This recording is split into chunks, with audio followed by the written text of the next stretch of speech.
Hello friend, welcome to my YouTube channel. आज हम BA final year वालों को फिजिकल एजुकेशन यूनिट फर्स्ट पढ़ाने जा रहे हैं। ये वीडियो भी फाइनल ईयर वालों के लिए काफ़ी यूज़फुल हो सकता है। फ्रेंड, अगर आपको वीडियो पसंद है तो like, comment and subscribe bell icon को ज़रूर प्रेस करें, जिससे हमारी नई वीडियो की नोटिफिकेशन आपको मिल सके। तो फ्रेंड, जैसे कि हम किसी बुक में से जैसे कुछ पढ़ते हैं, चैप्टर 1 चैप्टर 2 होता है, तो उसी तरह से है। तो हमारा चैप्टर 1 फिजिकल एजुकेशन का ख़त्म हो चुका है। तो हम आ गए हैं चैप्टर 2 पे, जो कि हमारा पहला क्वेश्चन, जो मेन क्वेश्चन बनता है वो ये है, शारीरिक क्रियाएं तथा वातावरण। अब इससे रिलेटेड सारे छोटे छोटे आपके क्वेश्चंस पूछेंगे फिजिकल एजुकेशन में। तो जैसे उसमें था कि शारीरिक शिक्षा के कार्य विधि, उसके परिभाषा क्यों है, क्या है, उसके बारे में पूछा हुआ था। तो इसमें अब चैप्टर 2 में आ गया है शारीरिक क्रियाएं तथा वातावरण। अब इससे रिलेटेड छोटे छोटे आपके क्वेश्चन बनते जाएंगे। तो चलिए देखते हैं। फ्रेंड, इसके पहले हमने आप लोगों को भारत ओलंपिक के बारे में बताया। भारत ओलंपिक और शारीरिक शिक्षा के भविष्य के बारे में बताया हुआ है। उसका लिंक हमने इस वीडियो के डिस्क्रिप्शन बॉक्स और कमेंट बॉक्स में डाला हुआ है, तो आप उसे एक बार ज़रूर देख लें। तो चलिए लेसन 2 स्टार्ट करते हैं। शारीरिक क्रिया तथा वातावरण के बारे में जानते हैं। तो देखते हैं, शारीरिक क्रिया को शरीर की किसी भी गति के रूप में परिभाषित किया जाता है जो मांसपेशियों के द्वारा होती हैं, जिन्हें ऊर्जा खर्च की आवश्यकता होती है। नियमित रूप से की जाने वाली शारीरिक गतिविधि जैसे चलना, जॉगिंग, साइकिलिंग या खेलों में भाग लेना आदि के बहुत से सकारात्मक स्वास्थ्य लाभ होते हैं। तो ये इसी बारे में है, जैसे कि शरीर में आप क्या क्रिया करते हैं तो क्या होता है, जॉगिंग, साइकिलिंग और खेल में आप पार्टिसिपेट करते हैं तो आपके शरीर का स्वास्थ्य के लिए बहुत अच्छा होता है। शारीरिक गतिविधियाँ विभिन्न कारणों के लिए की जाती हैं, जैसे मांसपेशियों को फैलाना, हृदय वाहिक प्रणाली, वजन बनाए रखना तथा केवल सुखी तथा पुष्टि के लिए आदि। बार बार तथा नियमित शारीरिक गतिविधियाँ एनिमो प्रणाली को सुधारने में सहायता, मोटापा, दिल की बीमारी, हृदय रोग तथा मधुमेह जैसी बीमारियों के इलाज में सहायता करती है। यह तनाव, मूड खराब होना तथा नकारात्मक से मुक्ति पाने में सहायता करती है तथा सकारात्मक आत्मसम्मान, सकारात्मक शारीरिक। तो इसमें क्या बताया गया है कि जैसे हम अपनी बीमारी से बचने के लिए हम अगर जैसे सब कहते हैं सुबह उठो, जल्दी भोर में टहलो, जॉगिंग करो या फिर योगा करो, तो अपने शरीर का ज़्यादा से ज़्यादा हेल्थ का ख्याल रखेंगे तो आप बीमारियों से दूर रहेंगे। साइकिलें चलाओ, स्विमिंग पूल में जाओ, तैरो, ये सब चीज़ें हमें डेली अपने करनी चाहिए। ये सब बहुत चीज़ें अच्छी होती हैं, ये सब चीज़ें बहुत अच्छी होती हैं और हमें जैसे इन सब बीमारियों, दिल का दौरा पड़ जाना, मोटापा और शुगर का होना, इन सब बीमारियों से मुक्ति मिलती है। शारीरिक बिंब संपूर्ण स्वास्थ्य, पुष्टि, सुयोग्यता तथा जीवन के सकारात्मक दृष्टिकोण प्रदान करती है।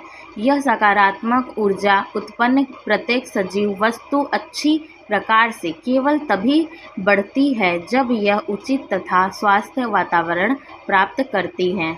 जो ये सजीव वस्तु है वह तभी बढ़ती है जब उसे अच्छे प्रकार से पोषण मिलती है, तभी वह अच्छा होता है और उसके लिए स्वास्थ्य वातावरण का भी होना ज़रूरी है। जिस प्रकार बीज को एक पौधा तथा फिर वृक्ष बनने के लिए उचित वायु, जल, सूर्य की रोशनी तथा मिट्टी की आवश्यकता होती है, एक स्वास्थ्य वातावरण विभिन्न प्रकार की शारीरिक क्रियाओं के लिए अवसर तथा अच्छा स्वास्थ्य तथा सुयोग्यता प्रदान करता है। जिस तरह से एक बीज होता है उसे पौधा बनने तक का टाइम मिलता है, उसके अच्छा वातावरण होना चाहिए, तो उस हिसाब से मनुष्य के अंदर भी होता है। उचित पोषण, अच्छे विकास के साथ सकारात्मक भविष्य के लिए खिलाड़ियों को प्रशिक्षण देने का यह एक अच्छा मंच है। तो बताया गया है कि आप अच्छा भोजन करो और एक अच्छे मंच तक आपको पहुंचने के लिए अच्छा भोजन करना ज़रूरी है। आप अगर पौष्टिक आहार का भोजन करते हो तो आप बहुत अच्छे इंसान या अच्छे खिलाड़ी बनने के योग्य हो। तो इसकी परिभाषा देखते हैं, खेलों के स्तर को बढ़ाने के लिए। तो देखते हैं, एक स्वस्थ तथा बेहतर खेल वातावरण खेलों के स्तर को बढ़ाता है। एक अच्छा स्वास्थ्य और खेल के स्तर को बढ़ाता है। एक अच्छी तरह प्रशिक्षित तथा कुशल प्रशिक्षक, सकारात्मक तथा प्रेरित वातावरण तथा अन्य सुविधाओं खेल वाले देश हमारे राष्ट्र तथा अंतर्राष्ट्रीय खेल प्रतियोगिताओं में आगे निकल चुके हैं। उदाहरण के लिए लंदन ओलंपिक में संयुक्त राज्य अमेरिका तथा चीन ने अच्छा प्रदर्शन किया।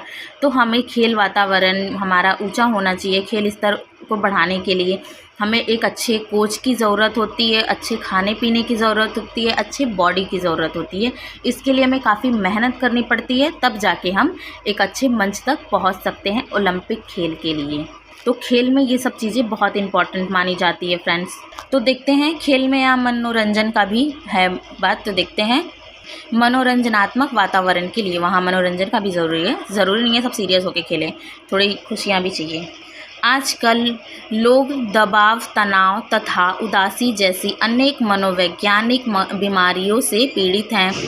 विद्यार्थियों के शैक्षिक भार भी दबाव में रखता है। मतलब कि विद्यार्थियों को भी आजकल पढ़ाई का बहुत ज़्यादा प्रेशर है, तो उन्हें भी इस चीज़ का दबाव रहता है। एक स्वस्थ खेल वातावरण तभी मानसिक तथा वैज्ञानिक तनाव को घटाता है तथा हमें मानसिक रूप से स्वस्थ रखता है। यह मनोरंजन तथा विश्राम के अवसर प्रदान करता है। तो हमें क्या ज़्यादा से ज़्यादा हमें, जैसे कि हम जब किसी चीज़ को लेके खुश होते हैं, मान लीजिए किसी चीज़ को लेकर दुखी हैं, तो खुश कैसे होंगे? जैसे हमें जिस चीज़ में अच्छी रुचि हो, जैसे हम खेलना पसंद करते हैं। अगर हम स्कूल गए, वहाँ हमारा वातावरण चेंज हुआ, हम वहाँ देख रहे हैं, खेल रहे हैं सबके साथ हंसी खुशी, तो ये सब चीज़ें भी हमारे लिए बहुत ज़रूरी है। हमें हमेशा तनाव में नहीं रहना है। इससे क्या है, हमारे शरीर पे ही गलत प्रभाव पड़ता है। मनोवैज्ञानिक आधार का कहना है कि हर लोगों को हंसी खुशी रहना चाहिए, तभी वह अच्छा एक मनुष्य बन सकता है।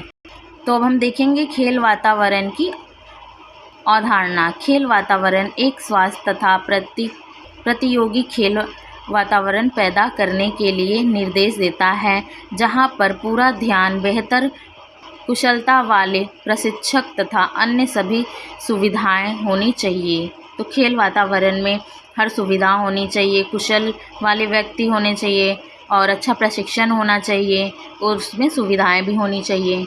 तो फ्रेंड, अब हम देखेंगे खेल वातावरण के प्रकार। तो पहला प्रकार शारीरिक वातावरण। शारीरिक वातावरण में प्राकृतिक तथा कृत्रिम वातावरण शामिल होते हैं। उदाहरण स्वरूप खेल के मैदान वातावरण, मौसम, स्टेडियम की सुविधाएं, खेल उपकरण आदि। शारीरिक वातावरण खेल वातावरण को बहुत अधिक प्रभावित करता है। मतलब खेल वातावरण, शारीरिक वातावरण या फिर मौसम का वातावरण कैसा है, यह बहुत प्रभावित करता है खेलने वालों के ऊपर, खिलाड़ियों के ऊपर। मैदानी भागों में रहने वाले लोगों को चट्टानों की चढ़ाई में, बर्फ पर स्केटिंग तथा बर्फ पर हॉकी खेलते समय बहुत सी कठिनाइयों का सामना करना पड़ता है। तो जैसे कि अगर आप बर्फ़ वाली जगह पे चले गए, वहाँ स्केटिंग करो, हॉकी खेलो, तो वहाँ बहुत ज़्यादा कठिनाई होती है। तो उसके बारे में बताया कि शारीरिक वातावरण क्या है, और इन सब चीज़ों का हमारे शरीर पे भी प्रभाव पड़ता ही है। तो फ्रेंड, अब हम देखेंगे शारीरिक क्रिया के वातावरण के सिद्धांत क्या हैं। देखते हैं। स्थान सुरक्षित, अनुकूलनशील तथा पहुँच में होनी चाहिए।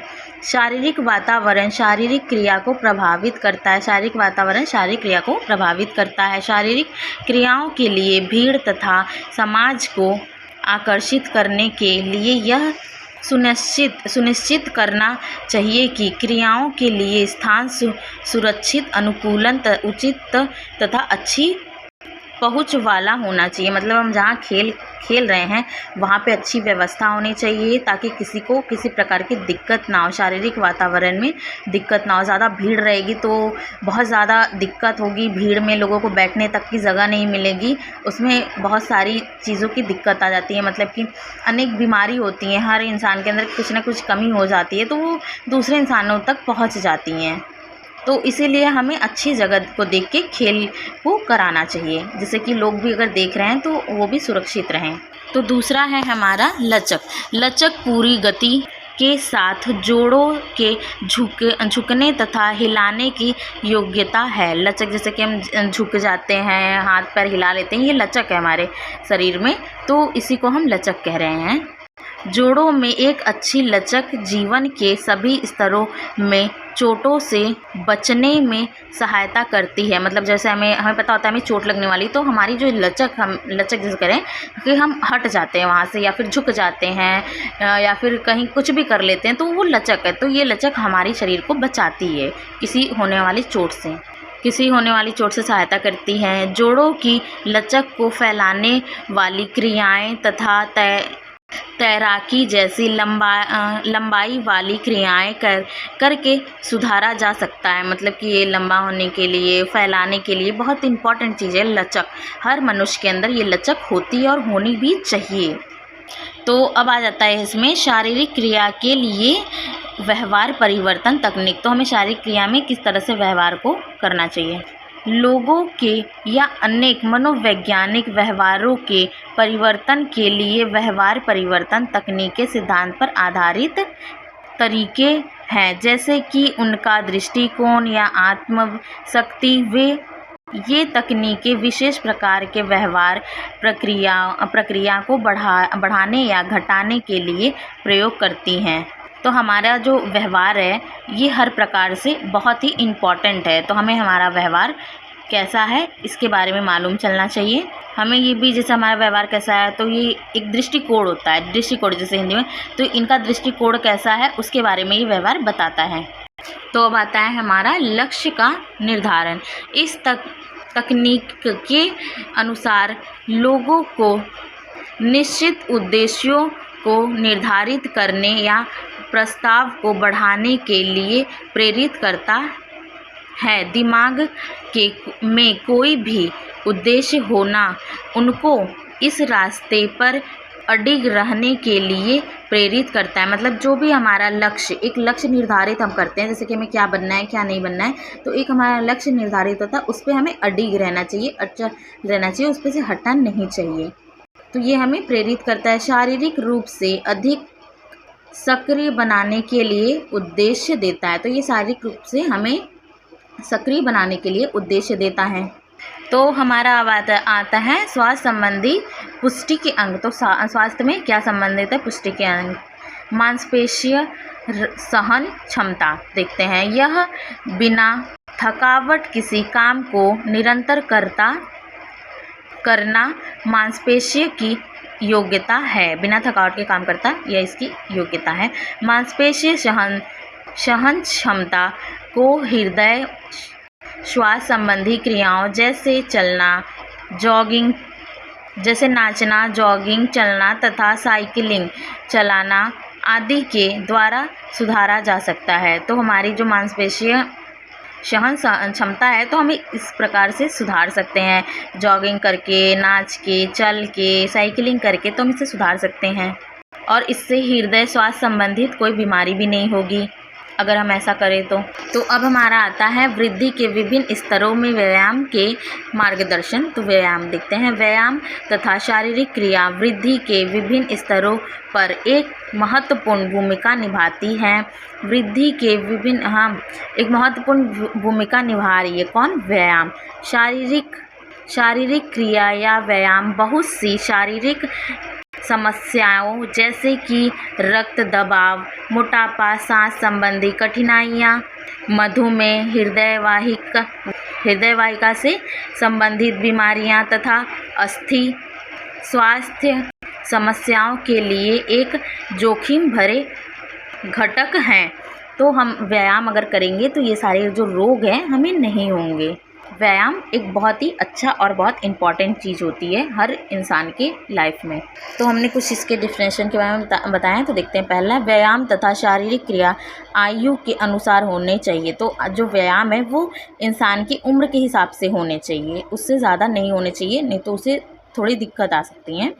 तो दूसरा है, यदि बुज़ुर्ग लोग अपनी स्वास्थ्य दशाओं के कारण शारीरिक क्रियाएं नहीं कर पाते तो उन्हें अपनी योग्यता तथा स्थिति के अनुसार शारीरिक रूप से सक्रिय होना चाहिए। तो जो बुज़ुर्ग लोग हैं, अगर वो अपनी योग्यता के हिसाब से नहीं कार्य कर पा रहे हैं, लेकिन उन्हें थोड़ी बहुत सक्रियता अपने शरीर में दिखानी चाहिए, नहीं तो प्रॉब्लम आ सकती है, उन लोगों को दिक्कत हो सकती है। तो फ्रेंड, हम लोगों ने शारीरिक क्रिया के बारे में जाना और हम लोगों ने शारीरिक क्रिया के व्यवहार में परिवर्तन, मनोरंजन, इन सब बारे में जाना और स्वास्थ्य संबंधी पुष्टि के अंग क्या है। तो हमने इस टॉपिक में 3 टॉपिक और जाने, इसके साथ साथ 3-4 टॉपिक हमने और जाने क्या क्या हो सकते हैं। तो अगर ऐसे छोटे छोटे ही क्वेश्चन बनते हैं, इसलिए हमने आपको एक ही में सब बता दिया है कितने क्वेश्चन आ सकते हैं और किस तरह से क्वेश्चन बन सकते हैं फिज़िकल एजुकेशन के। तो हमने आपको सब बता दिया है। आई होप आपको समझ में भी आई और पसंद भी आई ये video. Friend, like, comment and subscribe, bell icon को ज़रूर प्रेस करें, जिससे हमारी नई वीडियो की नोटिफिकेशन आपको मिल सके। Thank you for watching my video.